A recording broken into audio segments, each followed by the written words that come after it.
तर ते मी आता बायोटेक्नॉलॉजीमध्ये करतोय की स्टेम सेल्सवर काम करताना इज कम्प्लिटली न्यू कॉन्सेप्ट. म्हणजे मी जेव्हा company dental plus stem cells चालू केली ती अख्ख्या आशियामध्ये एकच कंपनी आहे. बट देर आर प्रॉब्लेम्स नवीन गोष्ट चालू करताना. कारण when you sell a concept to people, तुम्हाला लोकांना पहिल्यांदा समजावून सांगायला लागतं की हा कॉन्सेप्ट काय आहे. तुम्ही मॉड्युलर किचन चालू केलं ते पहिल्यांदा मॉड्युलर किचन हा प्रकारच नव्हता. ओटा, त्याच्यावर तो दगड आणि एक भोग, त्याला गॅसची नळी आणायला, बस तेवढं people were happy. But then they suddenly saw modular kitchen. But it took almost 10 years, 10 वर्ष लागली बायकांना समजायला. म्हणजे बायकांना का म्हणतो मी, कारण ते मेनली किचनमध्ये असतात की मॉड्युलर किचन इज डिफरंट आणि म्हणून काहीतरी नवीन प्रकार आहे आणि तो जास्त उपयोगी आहे. हे समजायला 10-12 वर्ष लागली त्यांना. आणि ते शहरातल्या, खेड्यातल्या गावाकडच्या बायकांना अजूनही माहिती नाही आहे. कारण त्या बिचाऱ्या अजून चुल्यावर काम करतात, त्यांना कुठे मॉड्युलर किचन करणार. So selling something new is a concept selling. And when you sell a concept, two things can happen. One, if the concept is accepted by people, you can charge premium. कारण त्याला comparable प्राईसच नसते मार्केटमध्ये. त्यामुळे तुम्ही म्हणाल ती price जास्त लोक देऊ शकतात. आणि then law of economics work. कारण जेव्हा तुम्ही प्रॉफिट जास्त कमावता एखाद्या धंद्यामध्ये, तेव्हा इतर लोक त्या धंद्यामध्ये येतात. त्यामुळे सप्लाय वाढतो. सप्लाय वाढला की प्राईस आपोआप कमी व्हायला लागते. मग प्राईस एवढी कमी होते की प्रॉफिट कमवणं कठीण होतं.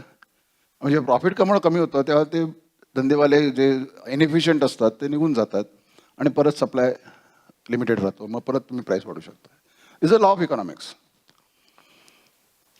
तर आपण त्या इनएफिशियंट धंद्यांमध्ये राहायचं आणि प्राइसेस कमी झाल्या किंवा प्रॉफिट कमी झाला तर आपण त्या धंद्यातून बाहेर पडायचं का आपला बिझनेस सस्टेनेबल ठेवायचा. म्हणजे कोणतीही तुम्ही either you doing better, you doing something different or something new. The next question you have to manage is how to keep it sustainable. कारण तुम्हाला गंमत सांगतो, मी जेव्हा CA नव्हतो त्याला मला प्रॉफिट म्हणजे काय एक्झॅक्टली माहिती होतं. मी जेव्हा CA झालो तेव्हा मला कन्फ्युजन झालं की प्रॉफिट म्हणजे काय. कारण प्रॉफिट इज अन ओपिनियन. काही मला प्रॉफिट दाखवता येतो. Accounting is an art. मी जेव्हा कॉस्ट अकाउंटंट नव्हतो तेव्हा मला नक्की कॉस्ट म्हणजे काय माहिती होतं. पण मी जेव्हा कॉस्ट अकाउंटंट झालो तेव्हा मला आता 35 प्रकारच्या कॉस्ट समजायला लागल्या. आणि then somebody says cost of my product is so much, I don't know what you talking about. कारण ती मार्जिनल कॉस्ट आहे, ती फिक्स कॉस्ट आहे, ती मटेरियल कॉस्ट आहे, लेबर कॉस्ट आहे, डायरेक्ट कॉस्ट आहे, इनडायरेक्ट कॉस्ट, स्टँडर्ड कॉस्ट आहे, की 35 प्रकारच्या कॉस्ट आहेत. So more you get educated about something you get more confused. त्यामुळे many times ignorance is bliss, right. But it should not lead you to the mistake and risk. परंतु gross margin जेव्हा जास्त असते माझी, याचा अर्थ मला लिव्हरेज भरपूर आहे. मी जेवढा प्रॉडक्ट सेल वाढवीन त्याचा तेवढं मला, आम्ही त्याला जॉ म्हणतो, म्हणजे दाखवताना असं दाखवलं पाहिजे तुम्हाला की ही व्हेरिएबल कॉस्ट ही सेल आहे आणि खालती फिक्स कॉस्टचा आहे. ओके, हा जॉ जेवढा मोठा असतो ओके तेवढा तुमची बिझनेस सस्टेनेबिलिटी जास्त असते. ओपनिंग ऑफ जॉज म्हणतो मी त्याला. याचा अर्थ व्हेरिएबल कॉस्ट आणि सेल्स व्हॅल्यू याच्यामध्ये एवढी गॅप जास्त, याचा अर्थ तुम्ही जेवढी क्वांटिटी वाढवाल सेल्सची तेवढे तुम्हाला प्रॉफिट जास्त मिळतील. पण माझ्याकडे असेही बरेच लोक येतात की त्यांचं असं असतं बिझनेस मॉडेलच, म्हणजे जेवढे जास्त विकाल तेवढा लॉस जास्त होईल.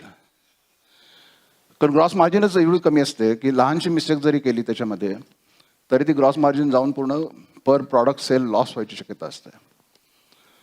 आणि that is what I say sustainable, a sustainability of the business. हे मी फार वर्गासारखं होत नाही ना, नाही तुम्ही तर क्लास घेतल्यासारखंच वाटेल मला. सो कोणतंही बिझनेस मॉडेल असेल, आणि म्हणून मी नेहमी म्हणतो की फंडिंग कम्स मच लेटर. मगाशी जे म्हटलं की फंडिंग हा 4था किंवा 5वा प्रायोरिटीचा भाग असला पाहिजे, हे तुम्ही पहिल्यांदा बघितलं पाहिजे की तुमची सस्टेनेबिलिटी किती आहे. प्लॅटफॉर्म तुमचा टेक्नॉलॉजीचा जो आहे तो टेक्नॉलॉजीचा प्लॅटफॉर्म किती चांगला आणि स्टडी आहे. आता बरीच ITची मुलं येतात आणि म्हणतात की मी ॲप्लिकेशन तयार केलं आहे. बरं काय करतं त्या ॲप, मध्ये असंच माझं आय एमला भाषण झालं आणि त्या मुलाने मला एक मेल पाठवला, दिल्लीचा मुलगा होता, की inspired by your lecture I am starting business in Delhi. So I found out the pain point of daily cats. So what is the pain point? मस्त नोट पाठवली होती त्याने. MBA झालेला मुलगा आहे, त्यामुळे तो प्रेझेंटेशन लेअर चांगलाच असणार त्याचा. कळलं की नाही? So, what is the pain point? Oh, we don't get liquor at home. And liquor shops in Delhi are so shabby that people of any strata have to stand in the queue to buy liquor. So I'm going to solve this problem. What is it? I'm going to do a business of home delivery of liquor. Intelligent.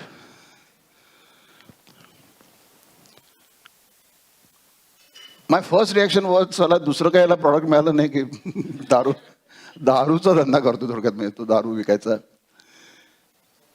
आणि I was wondering how to dissuade him, while at the same time I didn't want to kill his initiative. Okay, मी म्हटलं model अतिशय चांगलं आहे, pen point पण चांगला आहे, फक्त can we change the product? कारण का, तर तुझ्या माणसाकडे 100 बाटल्या दारूच्या जर का एखाद्या एक्साइज इन्स्पेक्टरला रस्त्यात मिळाल्या, तर this will be illegal and that guy can be in jail and he will definitely take your name, so you will be in jail. So you will be almost doing an illegal business. But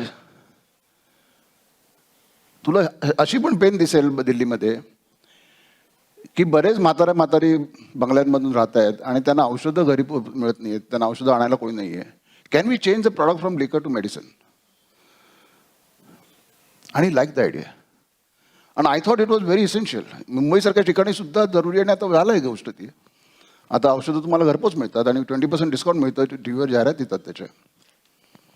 and this I am talking about almost 10 years back. So liquor supply can be a profitable business, but it's not sustainable because the product is wrong. So many times we choose a wrong product. किंवा पुढच्या समाजाला किंवा पुढच्या मार्केटमध्ये काय लोकांना लागणार आहे हे तुम्हाला आजच्या मार्केटवरून नाही समजत. म्हणून मला तरुण मुलामुलींशी बोलायला आवडतं जास्त, कारण they tell me what is the future market going to B.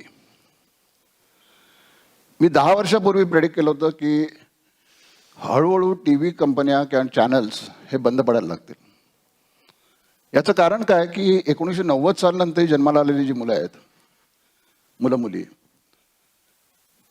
They have a different power game. आत्ता आपल्याकडे 8:30 वाजता जेवायचं की 9:30ला जेवायचं हे टीव्हीची सिरियल कोणती चालू आहे याच्यावर अवलंबून असतं प्रत्येकाच्या घरी, बरोबर?